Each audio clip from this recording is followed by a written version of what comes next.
बिस्मिल्लाहिर्रहमानिर्रहीम। मिज़ाब चैनल के मुअज़्ज़िज़ सामईन अस्सलामु अलैकुम। वीडियो शुरू करने से पहले आप दोस्तों से एक छोटी सी गुजारिश, अगर आपने अभी तक मेरे चैनल मिज़ाब इन्फो को सब्सक्राइब नहीं किया तो सब्सक्राइब करें और साथ में लगे घंटी के बटन को ज़रूर दबाएं ताकि हर नई वीडियो का नोटिफिकेशन आप दोस्तों तक सबसे पहले पहुंच सके। दोस्तों, वीडियो अच्छी लगे तो इसे लाइक और अपने दोस्तों के साथ शेयर भी लाजमी किया करें। चलिए दोस्तों, बढ़ते हैं अपनी आज की एपिसोड नंबर 8 की तरफ। सुबह यारिम की आंख खुली तो पूरे घर में खुशबू फैली हुई थी। वो आराम सुकून से उठा, फ्रेश होकर बाहर आया तो उसके अंदाजे के एन मुताबिक रूह किचन में घुसी कुछ कर रही थी। अपने इस फ्लैट में इसने आज तक अपने अलावा किसी दूसरे वजूद को इतनी सुबह ना देखा था।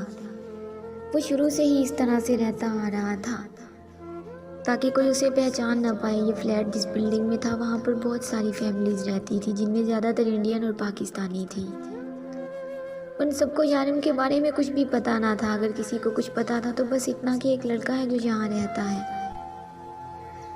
और छोटी मोटी जॉब करता है। यारिम का रिकॉर्ड इतना साफ था कि आज तक पुलिस उस तक ना पहुँच पाई थी, मगर इंस्पेक्टर सारिम की मेहनत और लगन ही थी जिसने इसे इस तक पहुँचने में इसकी मदद की थी। वो खुद भी इंस्पेक्टर सारिम को इसकी हिम्मत और काबिलियत की दाद देता। अरे आप उठ गए, आप बैठ गए, बैठे मैं नाश्ता लगाती हूँ।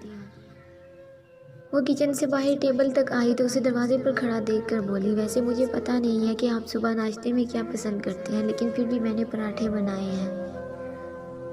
लेकिन आप कहेंगे तो कुछ और भी बना दूंगी। इस वक्त वह बिना अबाया के काले चूड़ीदार पजामा और सुर्ख कमीज पर काला दुपट्टा सलीके से सर पर जमाए खड़ी थी। हाँ, मगर कपड़े इसके लिहाज से थोड़े लूज थे। सफ़ेद रंगत, काली आंखें, लंबे बाल जो दुपट्टे से बाहर कमर से नीचे झूल रहे थे। वो बहुत खूबसूरत थी, लेकिन यारिम जितनी नहीं। हाँ, लेकिन उसके चेहरे की मासूमियत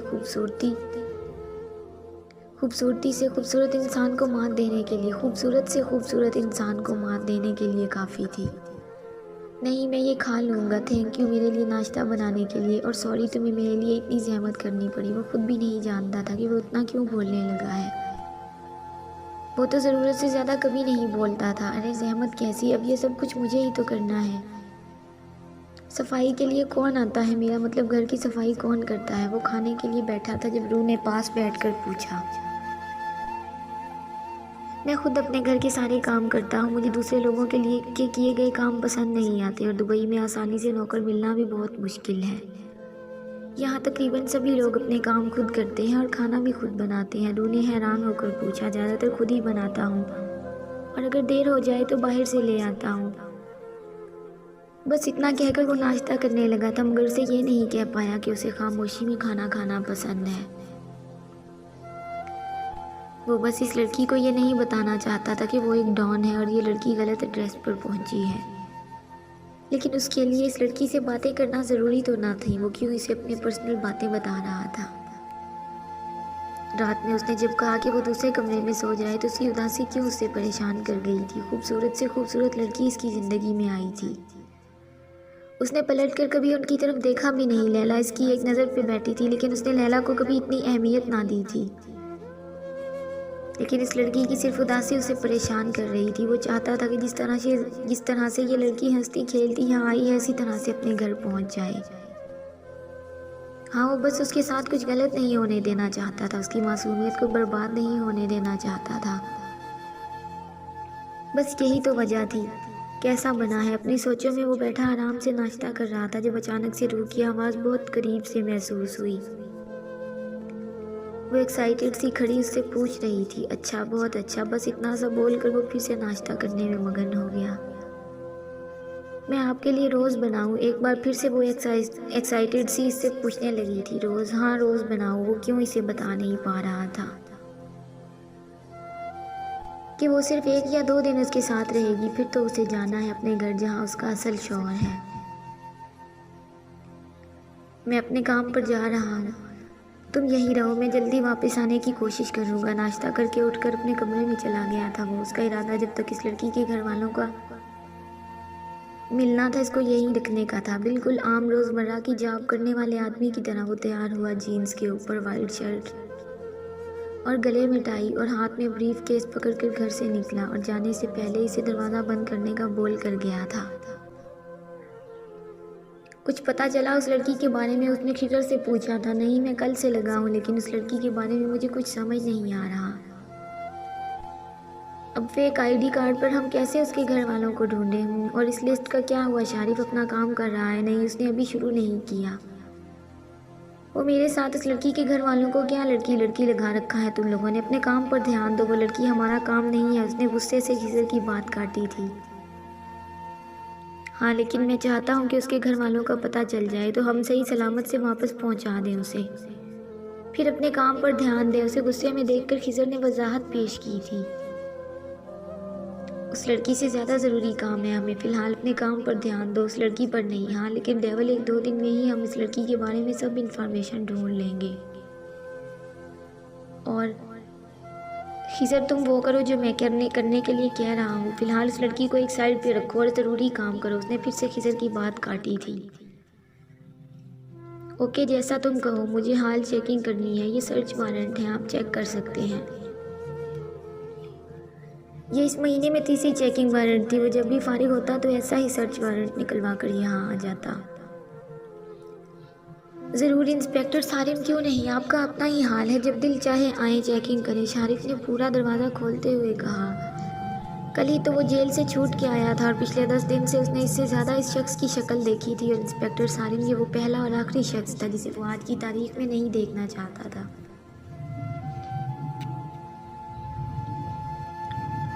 बहुत शुक्रिया, इतनी मेहमान नवाजी तो मुझे हजम नहीं होगी, सारिम ने मुस्कुरा कर कहा था।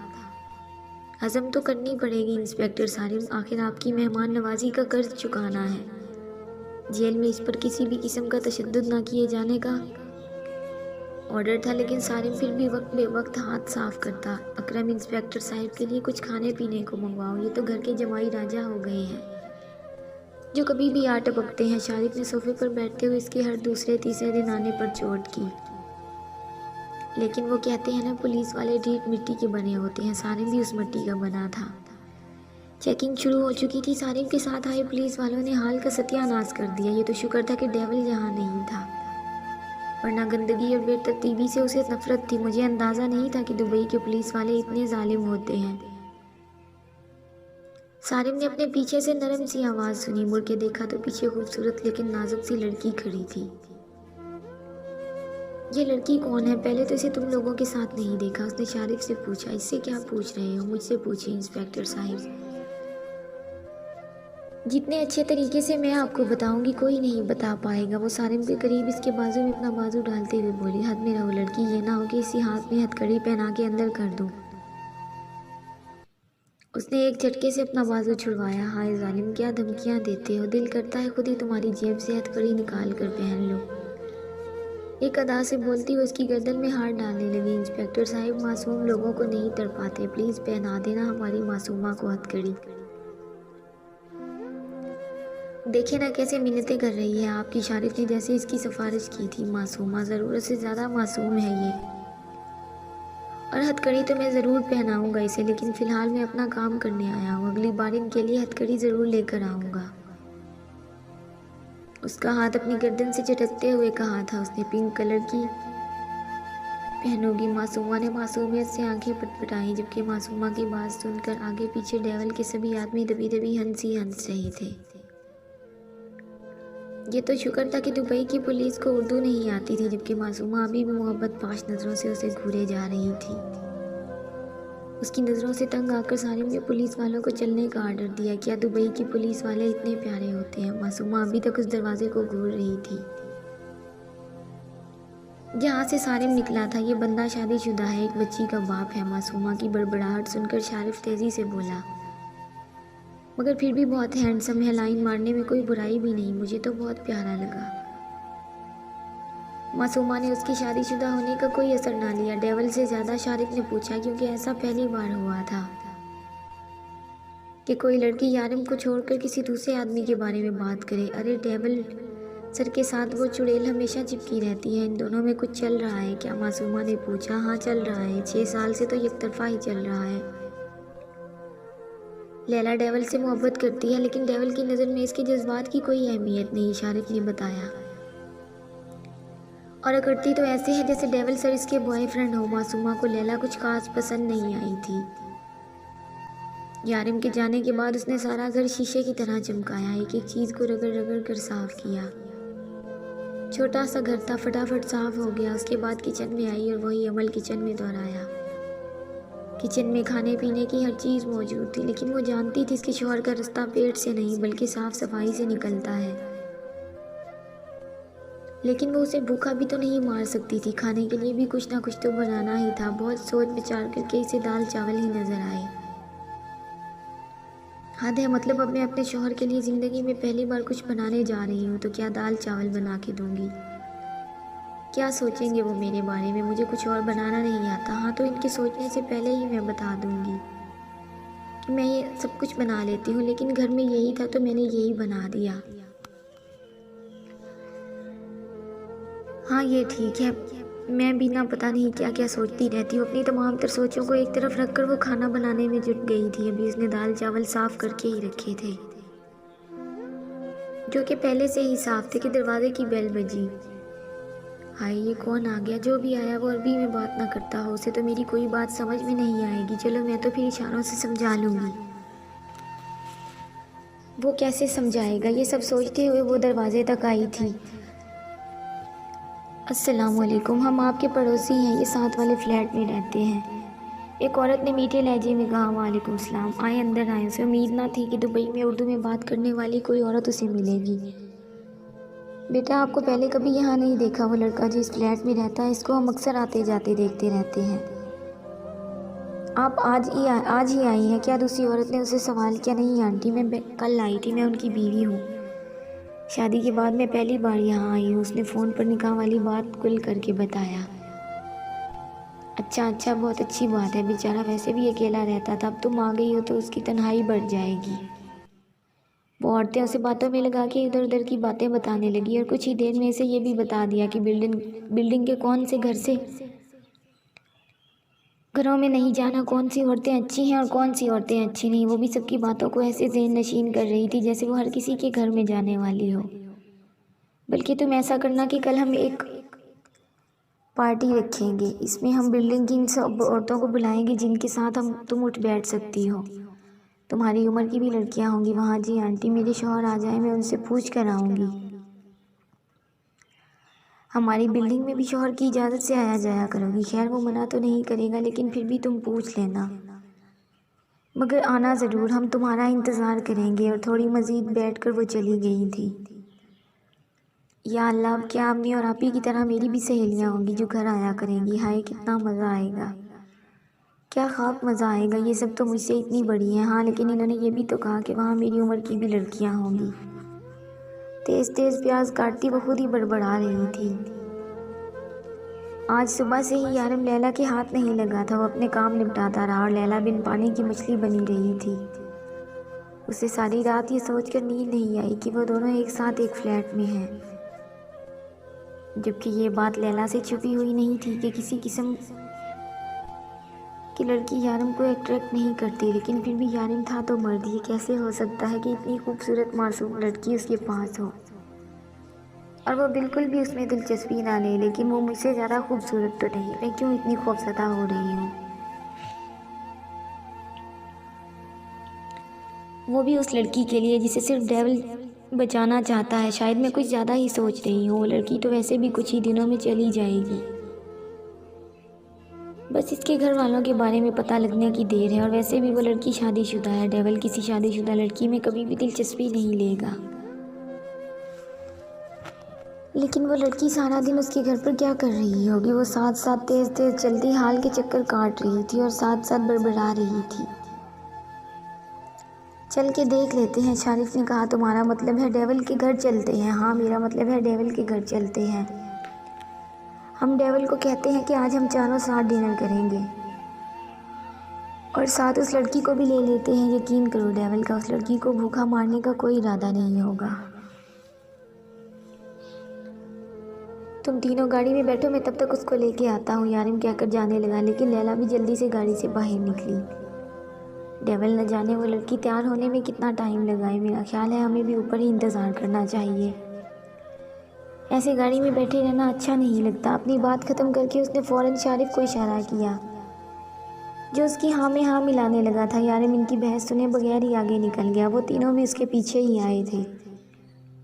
उसने दरवाज़ा खटखटाया जो अंदर से लॉक था। रूह तो जैसे इसी के इंतज़ार में खड़ी थी।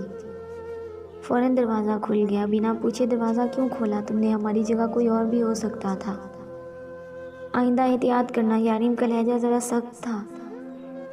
जी, मुझे लगा कि अब कौन आएगा आपके अलावा, इसलिए बिना पूछे दरवाज़ा खोल दिया। वो अपनी उंगलियां मरोड़ते हुए बोली थी।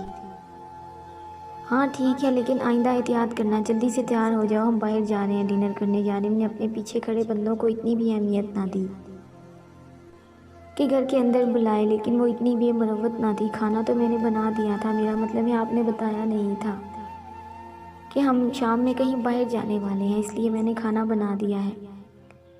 वो परेशानी से बोली, कोई बात नहीं लड़की, वो खाना तुम फ्रिज में रख दो और हमारे साथ चलो। खिजर जल्दी से बोला, लेकिन इसकी बात पर यारिम ने घूम कर उसे देखा। पहली बात, इसका नाम लड़की नहीं रूह नूर है। दूसरी बात, उसने खाना बहुत मेहनत से बनाया है और अब तुम लोग डिनर यहीं करोगे।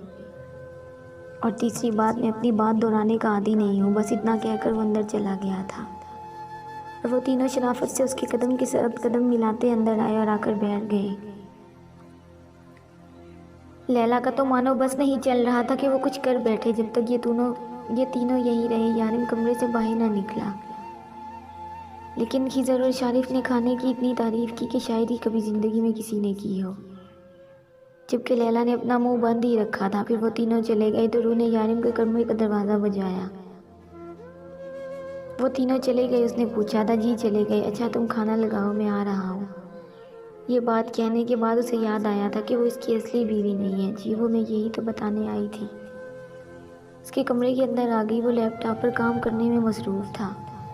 उसे एक नज़र देखा, वो सुबह वाले लिबास में ही थी। क्या बताने आई थी? यारिम ने उसे नज़रों के आसार में लेते हुए पूछा। वो मुझे पता नहीं था कि आपके दोस्त भी खाने पर आएंगे, तो जितना खाना मैंने बनाया था वो ख़त्म हो गया। अब हम दोनों को भूखा सोना पड़ेगा, उसने मासूमियत से कहा। दोनों को मतलब तुमने भी खाना नहीं खाया? उसने नफ़ी में सर हिलाया। लड़की, तुम पागल हो क्या? कम से कम खुद तो खा लेती। वो दिन में मुझे लगा शायद आप वापस आएंगे, लेकिन आप नहीं आए तो मुझे भी ख्याल नहीं आया खाना खाने का, लेकिन अभी बहुत भूख लगी है। मासूमियत सी मासूमियत थी। और आप अपने दोस्त के सामने कह रहे थे कि मेरा नाम रूह नूर है और ख़ुद मुझे लड़की कह के बुला रहे हैं। उसने मज़ीद मुँह फुलाया। जाओ तैयार हो जाओ, बाहर चलते हैं, कुछ खाते हैं। अगर बात सिर्फ इसकी अपनी होती तो वो रात बिना खाए रह लेता, लेकिन ये लड़की इसके घर की मेहमान थी। आज नहीं तो कल उसे चले जाना था और वो सच था कि वो उसे भूखा नहीं मार सकता था। दोपहर में भी उसने कुछ नहीं खाया था। अरे तैयार क्या होना है, सिर्फ अबाया ही तो डालना है, अभी 2 मिनट में हो जाएगा। अपने कहे के मुताबिक वो जल्दी से दूसरे कमरे में गई और 2 मिनट में वापस आ गई। चले? उसने दरवाजे से ज़रा सा झाँक कर पूछा। चले? वो इसी के अंदाज में बोला। बाहर निकला था। वैसे मेरी कल वाली बात पर अमल नहीं किया आपने? उसके साथ लिफ्ट के अंदर जाती वो बोली। कौन सी बात? यारिम ने पूछा। अरे वो सदका जारिया वाली बात। डिम्पल एक बार फिर से उभरा था, लेकिन इस बार उसने छुपाने की कोशिश नहीं की। जारी है दोस्तों अगर आपको वीडियो पसंद आए तो इसे लाइक और अपने दोस्तों के साथ शेयर लाजमी करें। और अगर आप मेरे चैनल पर नए हैं तो चैनल को सब्सक्राइब करें और साथ में लगे घंटी के बटन को ज़रूर दबाएं। मिलते हैं नेक्स्ट एपिसोड में, तब तक के लिए अपना ख्याल रखें और दुआओं में याद रखें। अल्लाह हाफिज़।